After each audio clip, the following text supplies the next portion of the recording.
Oui, c'est vrai, j'ai écrit et produit le film In Extremis. Bon, ici, nous sommes déjà à lockdown level 4. C'est confinement niveau 4. In Extremis, en fait, c'est un film qui parle d'une histoire d'amour. Je profite de l'occasion pour remercier le casting. Arvin Isma, Réel Nupsia, Ondran Bemba, Urdin Kunku, Serge Ngami, Sabrina Anji, avec le maestro Michael Gondo, pour tout ce qu'ils ont apporté pour que ces écrits-là qui étaient inertes puissent prendre vie et puissent procurer vraiment toutes les émotions que ça procure. J'ai eu le privilège d'être soutenu par des personnes que je respecte, hein, par des aînés dans le domaine. Je ne vais pas citer tout le monde, vraiment que les gens me pardonnent, mais je citerai quelques-uns, que ce soit Eddie Mikolo ou Glad Amoglemra, Toussaint Louverture.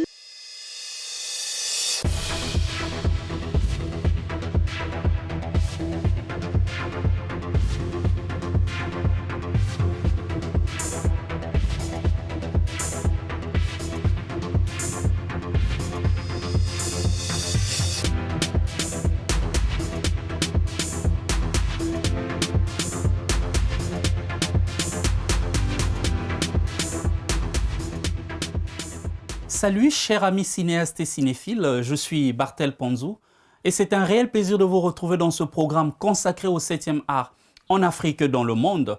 Vous suivez Art7 et dans ce numéro, nous parlerons de l'impact du Covid-19, alias coronavirus, face au 7e art. Je vous emmènerai au pays de Nelson Mandela découvrir le réalisateur, producteur et promoteur de Rock Live Festival Film, Mi-José Bokeka. Ensuite, nous irons au Congo-Brazzaville à la rencontre du producteur Malolo Matuala pour parler cinéma, le développement juste après la bande-annonce du jour.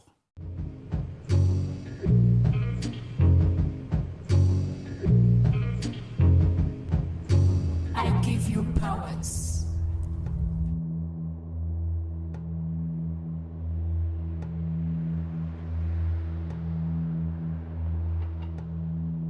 Why can't you control your powers?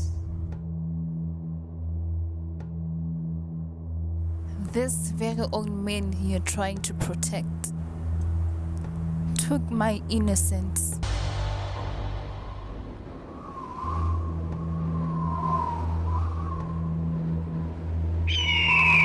I came here for peace.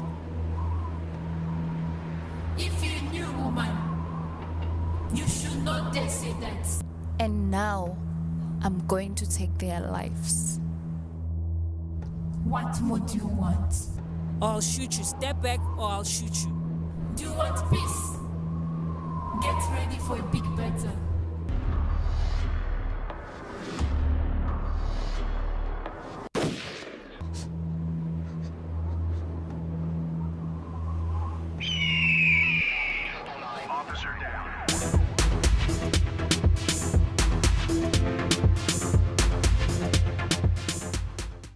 Bienvenue dans Art7. Depuis quelques mois, le monde vit au rythme de confinement et pour d'autres pays, ce confinement est ponctué d'un couvre-feu nocturne, mettant en arrêt bars, restaurants, boîtes de nuit, salles de spectacle, lieux de culte et bien d'autres. Des événements culturels, surtout cinématographiques, modifiés ou simplement annulés. Afin de faire face à cette pandémie, plusieurs gestes barrières doivent être observés. Nous en parlons avec M. Malolo Matuala, producteur du film In Extremis. Alors, bonjour Monsieur Malolo et bienvenue dans ce programme.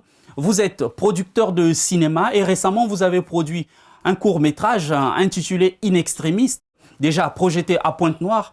Alors, comment gérez-vous cette crise sanitaire, sachant que les cinéastes et cinéphiles d'ailleurs n'ont pas encore découvert ce magnifique film? Ok.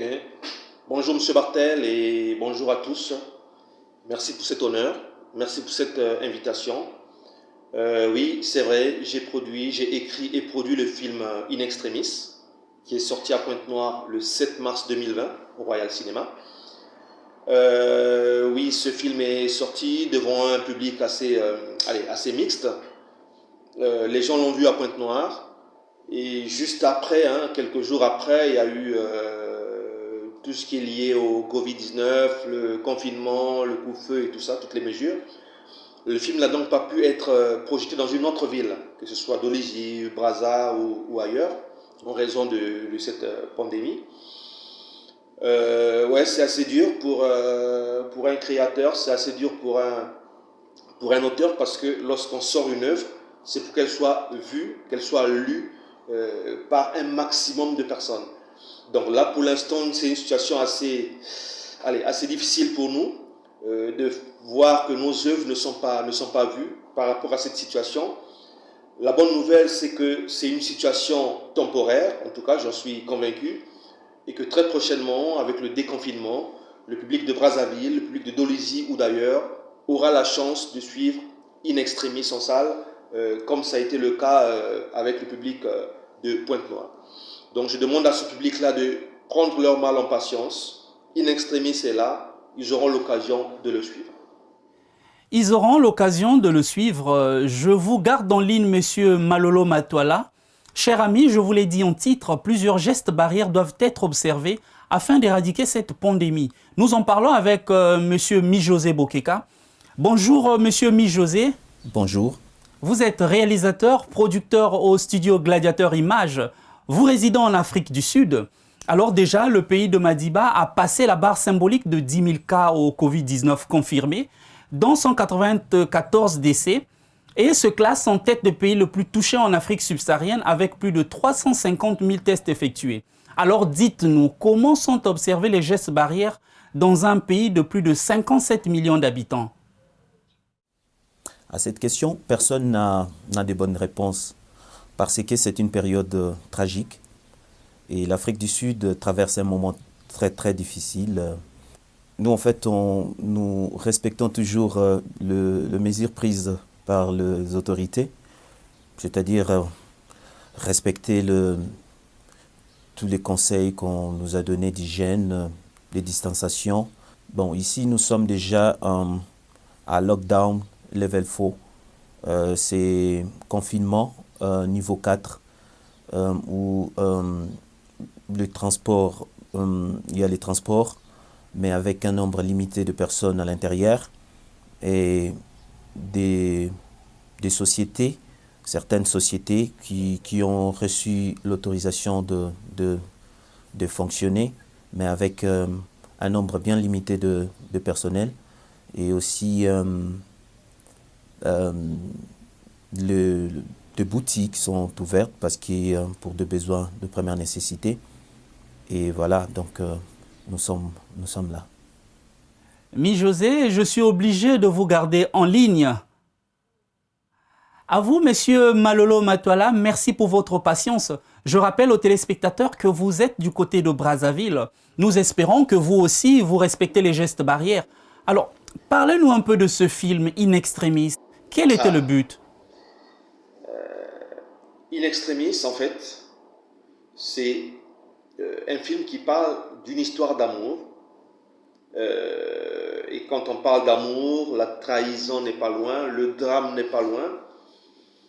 Et In Extremis parle justement d'un drame amoureux qui a été évité de justesse. Mais comment? Dans quelles circonstances? Dans quelle ambiance? C'est de tout ça que le film parle. C'est un film qui donne beaucoup d'émotions, qui procure beaucoup d'émotions et qui nous aide à comprendre que, allez, sans l'espoir, on est un peu perdu, et sans l'amour, on est un peu vide. J'étais déjà en train d'écrire un autre projet à l'époque, lorsque je suis allé dans ma salle de bain et qu'il y a une phrase qui m'est venue. Et cette phrase me revenait encore et encore, qui disait « Qui que vous soyez, où que vous soyez, s'il vous plaît, ne raccrochez pas. » Et cette phrase me revenait.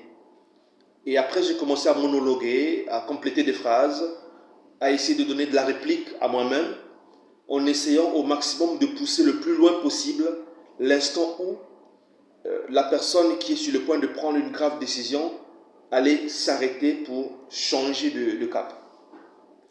Donc ça me revenait comme ça. Et dès que je suis sorti de la salle de bain, je suis allé écrire tout ce qui me passait par la tête jusqu'à ce que je m'arrête là où je n'avais plus d'inspiration. Donc c'est un film qui parle d'une histoire vraie, c'est un film qui parle qui nous explique que tous les super-héros, en fait, ne sont pas tous ceux qui sont masqués. Il y a Monsieur Tout-le-Monde qui peut être un super-héros, ou vous-même, Monsieur Bartel, ou quelqu'un d'autre. Vous avez peut-être déjà été super-héros dans votre vie, en évitant un danger, parfois en le sachant ou sans le savoir. Je profite de l'occasion pour remercier le casting. Arvin Isma, Réel Nupsia, Ondran Bemba, Urdin Kunku, Serge Ngami, Sabrina Anji, avec le maestro Michael Gondo, pour tout ce qu'ils ont apporté, pour que ces écrits-là qui étaient inertes puissent prendre vie et puissent procurer vraiment toutes les émotions que ça procure. Et je ne peux que dire merci à cette belle équipe.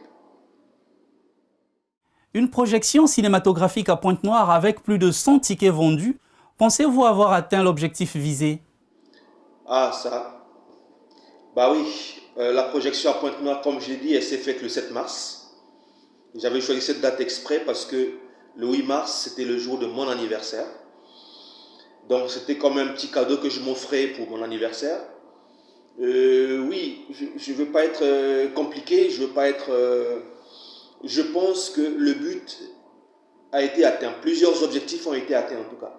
L'objectif numéro 1, c'était déjà que le film sorte à cette date-là. Ce n'était pas gagné. On a traversé des moments assez difficiles. On a eu des hauts et des bas. Et à ce moment-là, on commençait déjà à parler de Covid-19. Et je commençais à me demander, est-ce que j'aurai le temps de sortir ce film en salle avant que les mesures de restriction puissent tomber? Donc j'étais très stressé, très inquiet. Donc le fait que le film soit sorti en salle, c'était déjà un premier objectif atteint. Deuxièmement, j'ai eu la chance, j'ai eu le privilège d'être soutenu par des personnes que je respecte, par des aînés dans le domaine.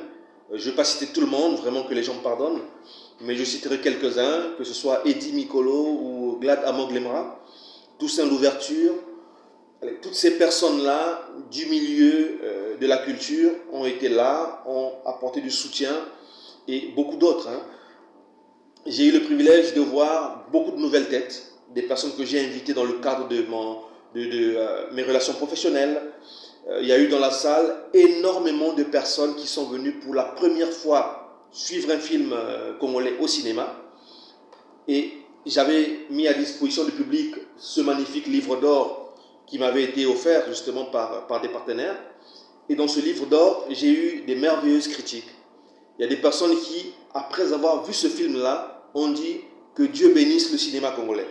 Il y a des personnes qui m'ont apporté des critiques positives, plus ou moins. Mais en tout cas, dans tous les cas, j'ai eu des merveilleuses surprises. J'ai été très heureux.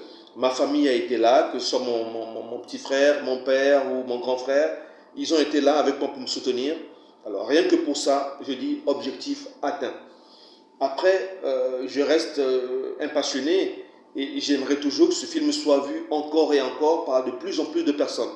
Donc tout n'est que partie remise. Mais pour cette première partie déjà, je me dis magnifique, objectif atteint. Après In Extremis, un magnifique film, avez-vous d'autres projets cinématographiques? Oui, bien sûr. Après ce court-métrage In Extremis, j'ai beaucoup d'autres projets. Déjà, pendant que j'écrivais In Extremis, comme j'ai dit, lorsque l'inspiration m'est venue, j'étais déjà en train d'écrire autre chose. Donc maintenant que le film est sorti, même si il faut maintenant l'accompagner dans sa vie, je suis quand même revenu à l'écriture d'une série, parce que j'étais en train d'écrire une série d'une 20aine d'épisodes, série qui est quasiment bouclée. Mais bon, les scénaristes le savent, même quand on dit que la série est écrite, rien n'est totalement écrit parce qu'il y a toujours des retouches à faire, il y a des améliorations à apporter. Et comme l'objectif aussi pour notre cinéma, c'est non seulement de satisfaire le public congolais, mais également d'être vu sur des chaînes internationales, des chaînes étrangères comme le font déjà d'autres pays, nous sommes amenés à respecter les standards en termes d'image, en termes de son, en termes de durée de nos films. Donc je suis en train de travailler sur cette série-là d'une 20aine d'épisodes. Et parallèlement, je suis en train de finaliser également un long métrage que j'avais commencé à écrire. Donc que ce soit le long métrage ou la série, ça fait 2 ans que j'ai commencé leur écriture et de temps en temps, j'écris, après je fais une pause, je continue. Et je suis donc sur ces projets-là. L'objectif, c'est donc pas de m'arrêter uniquement au court-métrage In Extremis, Je le considère comme étant un élément d'apprentissage pour démarrer dans ce milieu-là, pour expérimenter un peu ma plume. Mais je ne compte pas m'arrêter là. Il y a beaucoup d'autres projets qui sont en vue. Merci, Monsieur Malolo Matuala, d'avoir répondu à nos questions. Pour vous, les mordus de l'info socio-culturelle, le cinéma, la mode, la culture, le sport et bien d'autres sont à retrouver dans École d'Art Mag en téléchargement libre sur artprogramme.com. Cap à présent au pays de Nelson Mandela afin de rejoindre notre réalisateur, producteur et promoteur de Rock Life Festival Film. Monsieur Mi-José, vous êtes réalisateur et producteur de films, de festivals. Dites-nous, comment vivez-vous cette période de crise sanitaire? Écoutez, la production est vaste. Durant ces moments de crise, nous travaillons plus à l'étape de la post-production parce qu'on n'a pas assez de moyens de travailler dans des tournages, c'est-à-dire choisir des lieux de tournage parce la plupart des lieux sont encore fermés. Et sélectionner des acteurs, programmer les castings, c'est difficile parce qu'on nous a limité le nombre de personnel. Parce que déjà dans une réunion, il faut plus ou moins limite 10 personnes. Donc, vous voyez, la production demande assez de personnes. Et on ne peut pas travailler dans le tournage, c'est-à-dire dans les shootings, comme on dit, dans les tournages, oui. Eh bien, nous sommes plus dans la post-production. Le footage ou le brut qu'on a déjà tourné, déjà par exemple, moi je suis déjà à ma deuxième épisode d'un film que je suis en train de produire. Alors, ces moments ici, je suis en train maintenant de faire la post-production, c'est-à-dire sélectionner des scènes, faire le mixage et faire des corrections, ainsi de suite, voilà. L'Afrique du Sud organise plusieurs festivals de films chaque année. Avec cette pandémie, comment s'organisent les cinéastes sud-africains? Oui, il y a beaucoup de festivals qui se réalisent ici en Afrique du Sud. Nous avons Joburg Festival Film. Nous avons Rock Life, ça c'est pour moi, Rock Life Festival Film, que j'avais prévu d'organiser, de réaliser au mois de juillet. Bon, à ces moments, il est très difficile d'organiser des festivals. Ce qui est vrai, le festival, c'est comme un marché de films, donc on peut toujours présenter des films online. Et nous avons plusieurs partenaires qui sont de partout. Et je crois on essaie un tout petit peu de voir comment on peut toujours présenter nos projets, présenter nos films, présenter nos œuvres, à tel point qu'on peut toujours avoir un moyen d'envoyer des films online et voir un peu comment on peut évoluer. Donc, pour l'instant, en tout cas, on est là, on respecte toujours les mesures prises par les autorités. Et au temps voulu, peut-être on pouvait toujours faire encore plus. Voilà. Et oui, nous sommes obligés de respecter les mesures prises par les autorités. Mi-José, ce fut un honneur de vous recevoir dans Art7. Je vous en prie. Et merci encore de nous avoir accordé votre temps. C'est moi qui vous remercie. Chers passionnés du 7e art, merci d'avoir été en notre compagnie. Art7, c'est fini pour cette semaine, mais l'actualité, elle, se poursuit sur artprogramme.com et écoledart.com. Grand merci à l'équipe de production. On se dit à la prochaine. Au revoir.